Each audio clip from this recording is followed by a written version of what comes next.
Martineau. Le préféré du règne animal. Bonjour, les petits lapins. Petit lapin, petit lapin. Je suis un peu en retard, mais bon.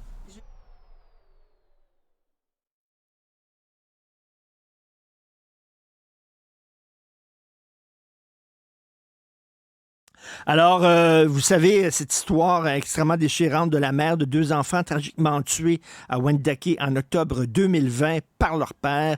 Elle a décidé de prendre une action contre la Direction de la protection de la jeunesse et elle est représentée, la mère, Émilie Arsenault, par Maître Valérie Assouline, que vous connaissez bien, avocate spécialisée justement en droit de la famille et de la jeunesse. Valérie Assouline, bonjour. Bonjour.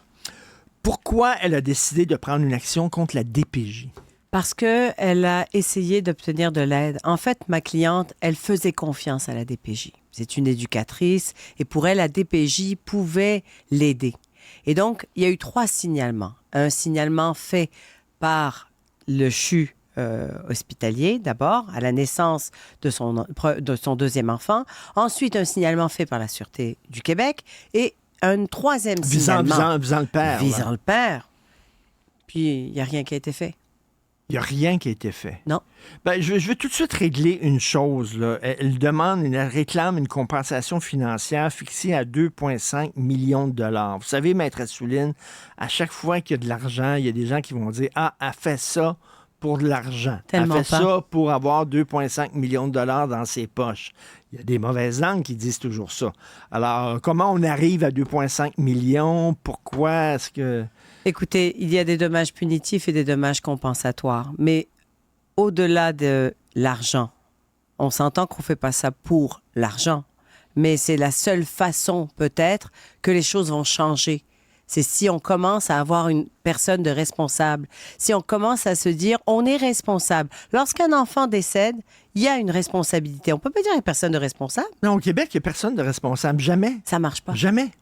Je le sais. Et ça ne marchera pas. Vous savez, les gens de la commission d'examen des troubles mentaux qui ont dit « Ah, cette personne-là, il n'y a aucun problème, elle ne représente pas un danger, la personne sort, tue 2 personnes. » Personne n'est responsable. C'est ça. Shit happens, comme disent les Anglais. Mais ce n'est pas acceptable. Et c'est pour ça que cette action-là a lieu. En fait, cette action s'inscrit dans dans ce désir de changer la culture. Mais il y a eu des signalements. Oui. Donc, elle dit, on aurait dû faire quoi? Qu'est-ce que la DPJ aurait dû faire? D'abord, aller voir le père, s'assurer du suivi qu'il avait psychologique. On s'entend que le père a fait 3 tentatives de suicide. Donc, la mère avait peur lorsque les enfants étaient avec lui. A rencontré les enfants, rencontrer la mère. Donc, oui. et elle pouvait pas dire, j'envoie pas mes enfants chez mon ex. Elle pouvait pas le dire. Et on avait besoin, en fait, madame avait besoin de la DPJ pour justement protéger les enfants. Mais elle n'a pas pu avoir cette aide-là parce qu'on l'a pas cru. Si elle avait dit, mettons, moi, j'envoie pas mes enfants le week-end chez leur père parce qu'ils représentent un danger, qu'aurait été la conséquence de ça? Elle aurait pu avoir des enjeux, elle aurait pu avoir des problèmes. Et en fait, c'est des Émilie Arsenault, il y en a encore aujourd'hui. Il y a encore des mères que, si elles gardent les enfants, elles vont se faire traiter d'aliénantes. Alors, elle n'avait pas le choix que de respecter des jugements de cour. Mais lorsqu'on appelle la DPJ, lorsque la Sûreté du Québec est inquiète, lorsque l'infirmière à l'hôpital aussi, puis on décide, on ne va pas aller voir ça. L'affaire là, de la mère aliénante, c'est un dossier là, qui a été mené à bout de bras par notre collègue Florence Lamoureux ici. Oui. Les femmes, justement, qui disent ça n'a pas de sens, mon mari est violent, puis tout ça. Fait que là, on va dire non, tu es en train de monter tes enfants contre leur père. Oui. Alors, c'est pas lui le problème, c'est toi. C'est certain que la dame, elle est un peu, tu sais, c'est comme, elle est un peu nerveuse, puis tout ça, puis elle dit, je veux pas que mes enfants... Ah, c'est ça, tu montes tes enfants contre leur père. Ça se passe. Alors que le père, dans ce temps-là, lui est calme dans son coin. Fait que c'est elle qui a l'air d'être excitée, puis lui, il a l'air d'être calme. Puis lui, il instrumentalise la DPJ. Donc, c'est le problème. Mais dans le dossier de Mme Arsenault, la DPJ est juste pas rentrée. Et on l'a pas cru. On l'aurait cru... 3 signalements. 3. Et Mais ça prend combien de signalements, justement, pour qu'à un moment donné, on dise, il y a un problème avec le père? Mais c'est ce que je me dis aussi. Et c'est pour ça que cette poursuite est nécessaire. Parce qu'il faut qu'on écoute les drapeaux rouges. Il faut qu'on les voit, les drapeaux rouges, déjà. Il ne faut pas qu'on les mette sous le tapis, là. Mais Maître Valérie Assouline, régulièrement, on vous entend sur la DPJ. Tout ça, c'est quoi le Christi de problème avec la DPJ? C'est un État dans l'État. Ils rendent pas des comptes à personne. Ils sont pas redevables, eux autres. C'est ça. Vous savez, M. Martineau, vous allez dans un hôpital, vous êtes mal soigné, vous poursuivez l'hôpital, vous poursuivez le médecin, vous pouvez même poursuivre l'infirmière. C'est comme s'il y a personne qui a un ordre professionnel à respecter. Il y a une erreur, il y a un enfant qui décède. Ah, OK, désolé, on va faire mieux. La CDPDJ va faire des rapports, va dire, bon, il y a des choses à changer, mais c'est tout. Mais non, ça marche pas. Et je serai toujours dans le chemin de la DPJ lorsqu'il y a des drames qui arrivent, et il n'en faut pas qu'il en arrive, parce que ce n'est pas acceptable. Et si ça arrive, il faut qu'il y ait des responsables. Et là, c'est quoi la solution? C'est quoi de faire un gros ménage à la DPJ? Qu'est-ce que vous pensez, vous, du ministre Lionel Carman? Est-ce qu'il prend ça au sérieux ou pas? En fait, je pense que le ministre Carman fait de son mieux, mais je pense qu'il n'est pas au fait de ce qui se passe sur le terrain. Je pense qu'on ne l'informe pas. Écoutez, il a accordé des entrevues suite au dossier sur les mères aliénantes. Oui. Et visiblement, il était à Yasmine Abdel-Fadel. Il ne maîtrisait pas son dossier. On lui apprenait des choses qu'il ne savait pas, puis c'est lui le ministre. Oui. Et je pense qu'il devrait écouter plus les gens sur le terrain.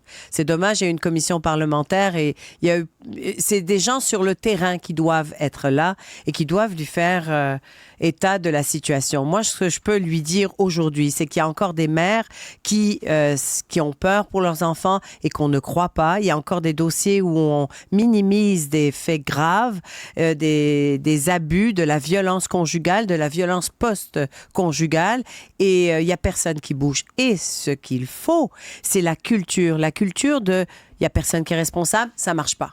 Dans une société, quand on a des enfants et les gens qui s'en occupent, les gens qui ont cette responsabilité doivent avoir aussi la responsabilité d'assumer lorsqu'ils font les choses pas correctes. Là. Mais là, la poursuite, on ne vise pas des individus en particulier, c'est la DPJ. C'est la DPJ. Mais là, il y a des gens qui vont dire... C'est le CIUS. Il y a des gens qui vont dire, bon, il y a des organismes comme la DPJ, comme le CIUS, ils ont besoin d'argent pour fonctionner. Est-ce que c'est une bonne idée de leur enlever 2,5 millions alors qu'ils ont besoin de cet argent-là pour fonctionner? Ça va juste aggraver les problèmes. Oui, mais c'est une bonne idée de faire leur travail. Vous comprenez? Oui. Et de faire leur travail comme il faut et d'avoir de l'imputabilité et de s'assurer que lorsqu'on engage du monde, on leur donne du travail qu'ils peuvent faire, on leur donne pas plus qu'ils n'en peuvent, on les forme. Les intervenants qui travaillent en première ligne. Et ils sont formés, ils ont des formations brèves. Là, assez brèves. Rudimentaires. Oui.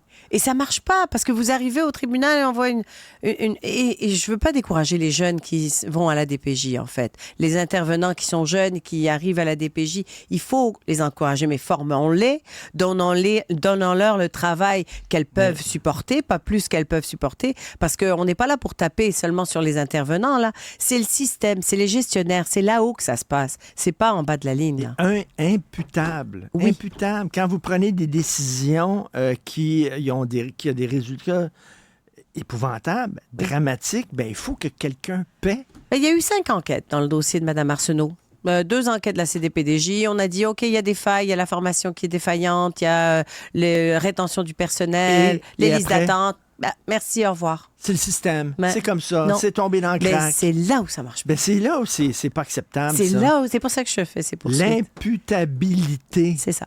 Qu'il y a des têtes qui tombent, qu'il y a des gens qui perdent leur job, qu'il y a des gens qui paient pour les mauvaises décisions. Sinon, ils vont continuer à prendre des mauvaises décisions si personne paie pour ça. C'est exactement ça. Et c'est exactement ce que j'ai dit hier, justement, parce qu'il n'y a personne qui a perdu sa job. Les bureaucrates, là, ils sont toujours en poste à Québec. Alors, il faut que ça change, il faut qu'il y ait de l'imputabilité, il faut qu'il y ait des gens qui sont responsables. Ben oui. Comment ça se fait qu'il y avait une personne qui ferme un signalement 1 fois, 2 fois, 3 fois? Non, ça marche pas. Shit happens n'est pas une réponse. Non, exact. Merci, Maître Valérie Assouline. Quelque chose me dit qu'on va se reparler bientôt Malheureusement, pour un autre scandale qui implique encore la DPJ. J'attends que ça bouge. Merci, avocat spécialisé en droit de la famille et de la jeunesse. Bonne journée.